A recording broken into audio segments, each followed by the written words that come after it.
ಎಲ್ಲ ಹೋಗ್ಬೋದು. ಆದ್ರೆ ಆ ಚೇರ್ ಇರ್ತತೆ, ಆ ಚೇರ್ ಇರುವಂತ ರೂಲ್ಸ್ ಇರ್ತತೆ, ನಿಯಮ ಇರ್ತತೆ, ಅದಾಗೆ ಇರ್ತತೆ.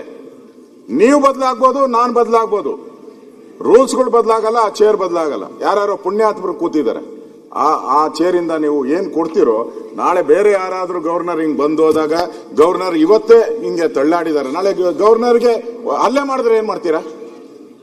ಹಲ್ಲೆ ಮಾಡಿದ್ರೆ ಏನ್ ಮಾಡ್ತೀರಾ ಹೇಳಿ? ನಿಮ್ಮ ಕಂಟ್ರೋಲ್ ಅಲ್ಲಿ ಬರುವಂತದ್ದು ಇದು. ಇವತ್ತು ಜನಗಣ ಮನ ಆಡ್ಲಿಲ್ಲ ಅಂತ ಎಚ್ ಕೆ ಪಾಟೀಲ್ ಅವರು ಹೇಳಿದ್ರು. ಅಲ್ಲ, ಇರ್ಲಿ ಅವ್ರು ಹೇಳಿದ್ದಾರೆ. ಬಟನ್ ಏನಾದ್ರು ಗವರ್ನರ್ ಕೈ ಕೊಟ್ಟಿದ್ರ? ಆನ್ ಮಾಡಿ ಜನಗಣ ಆಡ್ರಪ್ಪ ಅಂತ. ಜೈ ಅಂದ ತಕ್ಷಣ ಅವರು ಆನ್ ಮಾಡಬೇಕಾಗಿದ್ದು ಅವ್ರ ಕರ್ತವ್ಯ. ಗವರ್ನರ್ದು ಏನ್ ಬರ್ತದೆ ಇದ್ರಲ್ಲಿ ಪಾತ್ರ? ನೀವು ಅವ್ರನ್ನೆಲ್ಲ ಕರ್ಕೊಂಡೋಗಿ ಒಂದ್ ರೀತಿ ಅಬಲೆ ತರ ಮಾಡಾಕ್ಬಿಟ್ರು. ಅವ್ರು ಹೋಗ್ಬೇಕಾದ್ರೆ ನಾವು ನೋಡ್ತಾ ಇದ್ರಲ್ಲ, ಯಾರು ಇರ್ಲಿಲ್ಲ ಅವ್ರ ಜೊತೆ. ಈ ರೀತಿ ಒಂದ್ ರೀತಿ ಅಗೌರವ ಮಾಡಿ ಗವರ್ನರ್ಗೆ ಅವ್ರು ಯಾರ್ಯಾರು ಮಾಡಿ, ನಾನು ಎಚ್ ಕೆ ಪಾಟೀಲ್ ಅವ್ರಿಗೆ ಹೇಳಿದೆ, ಅವರು ಈ ಸದನ ನೀವೆಂಗೆ ರೆಸ್ಪಾನ್ಸಿಬಿಲಿಟಿ ಇದೀರೋ, ಅವರು ಅಷ್ಟೇ ರೆಸ್ಪಾನ್ಸಿಬಿಲಿಟಿ ಎಚ್ ಕೆ ಪಾಟೀಲ್ ಅವ್ರದ್ದು ಅಲ್ವಾ? ಸಂಸದೀಯ ಸಚಿವರು, ಅದ್ರ ಜೊತೆಗೆ ಕಿರೀಟ ಇಟ್ಟಂಗೆ ಸಂಸದೀಯ ಅನ್ನೋದೇ ಒಂದು ಪದವಿ, ಕಾನೂನು ಅನ್ನೋದು ಒಂದು ಕಿರೀಟ ಇದ್ದಂಗೆ. ಮಹಾರಾಜರಿಗೆ ಕಿರೀಟ ಇರ್ತದಲ್ಲ, ಹಂಗೆ ಕಿರೀಟ ನೀವು ಎರಡೂ ಇಟ್ಕೊಂಡು ನೀವು ಗವರ್ನರ್ ಅವರು ಓದ್ಲಿಲ್ಲ ಅಂತ ಹೇಳ್ಬಿಟ್ಟು ನೀವೇ ಗಲಾಟೆ ಮಾಡಿದ್ದೀರಾ. ರೆಕಾರ್ಡ್ ಅಲ್ಲಿ ಇದೆ, ಓಡೋದ್ರು ಅಂತ ಹೇಳ್ತಾ ಇದ್ದಾರೆ ಗವರ್ನರ್ನ.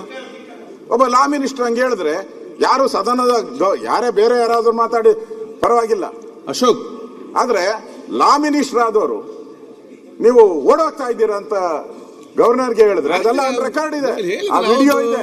ಅದರಿಂದ ಇಲ್ಲಿ ಈ ತರ ಸಂಪ್ರದಾಯವನ್ನ ನಿಮ್ಮ ಅಧ್ಯಕ್ಷತೆ ಎಲ್ಲ ಆದರೆ, ನಾನು ಹೇಳಿದ್ದೀನಿ, ನೀವು ಅಧ್ಯಕ್ಷರಿದ್ದೀರಾ, ಈಗ ನೀವೇ ಇರ್ರಿ, ನಮ್ದೇನು ಅಬ್ಜೆಕ್ಷನ್ ಇಲ್ಲ. ಆದ್ರೆ ನೀವು ತರಾತುರಿ ಇದ್ದಂಗೆ ಕಾಣ್ತಾ ಇತ್ತು ಅಲ್ಲೋಗಿ ಕೂತ್ಕೊಳಕ್ಕೆ. ಹೋಗಿ, ಪರವಾಗಿಲ್ಲ, ನಮ್ದೇನು ಬೇಜಾರಿಲ್ಲ. ನಾವು ನಿಮ್ಮನ್ನ ಹೆಲ್ತ್ ಮಿನಿಸ್ಟರ್ ಆಗಿ ಹಿಂದೇನೂ ನೋಡಿದಿರಿ, ನೀವು ಮಾಡಿರೋ ಕೆಲಸನೂ ನೋಡಿದಿರಿ, ನಮ್ದೇನು ಬೇಜಾರಿಲ್ಲ.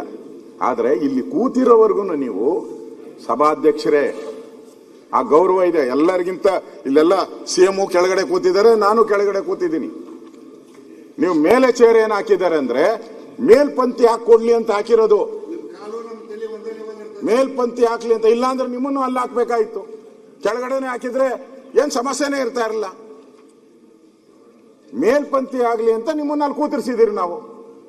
ನೀವು ಮೇಲ್ಪಂಕ್ತಿ ಹಾಕಬೇಕಾಗಿ ಇರೋಂತ ಸನ್ನಿವೇಶ ಬಂದಿದೆ ಇವತ್ತು.